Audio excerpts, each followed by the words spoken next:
C'est le diacre Luc Tilmans qui vient de proclamer l'Évangile. Nous allons écouter maintenant l'homélie de Monseigneur Luc Terlinden. Chers amis, notre joie est double aujourd'hui.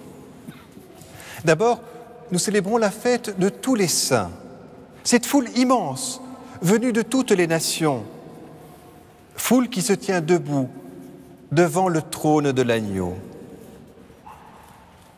Et parmi eux, il y a aussi ces saintes et ces saints de nos familles, de nos paroisses, de nos quartiers.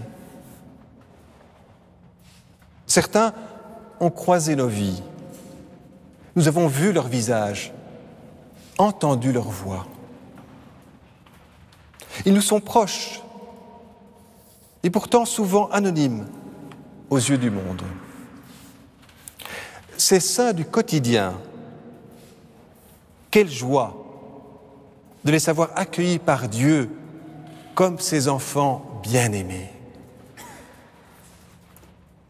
Mais notre joie aujourd'hui est aussi celle des béatitudes. Le bonheur des pauvres de cœur, des doux, de ceux qui pleurent, des miséricordieux, des artisans de paix, de ceux qui sont persécutés pour la justice. Attention cependant, ce bonheur ne vient évidemment pas de la souffrance elle-même. Comment pourrions-nous trouver la joie dans la douleur ? Non, ce bonheur, cette joie naissent d'une promesse, d'une attente, d'une espérance. C'est l'espérance que Jésus vient apporter. Car Jésus est lui-même la clé des béatitudes. Il nous ouvre la porte de la compréhension de ces béatitudes. Car il est le premier, lui Jésus, à les avoir vécues. Lui Jésus est le pauvre de cœur, le doux, le miséricordieux, l'artisan de paix, le persécuté pour la justice. Et suivre Jésus, c'est recevoir le royaume des cieux en héritage. C'est, dans l'espérance, être consolé, être appelé fils de Dieu. Oui, chers amis, la joie des béatitudes et la sainteté ne viennent pas de nous. Elles nous sont données par Jésus.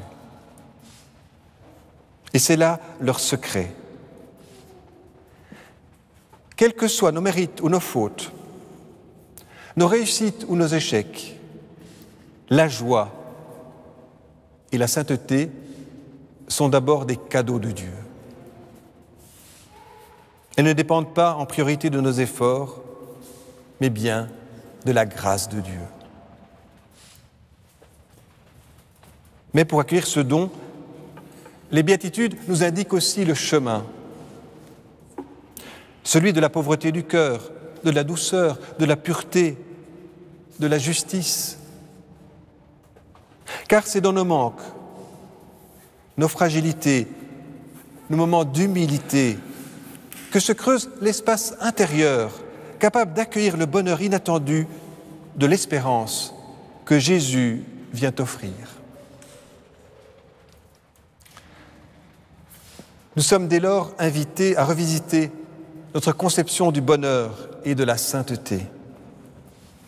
Nous croyons trop souvent qu'ils s'obtiennent à la force du poignet, comme s'il fallait correspondre à un idéal de perfection pour mériter le paradis. Mais bien au contraire, ce sont bien souvent les situations de faiblesse, de vulnérabilité, de pauvreté qui ouvrent nos cœurs au bonheur du ciel.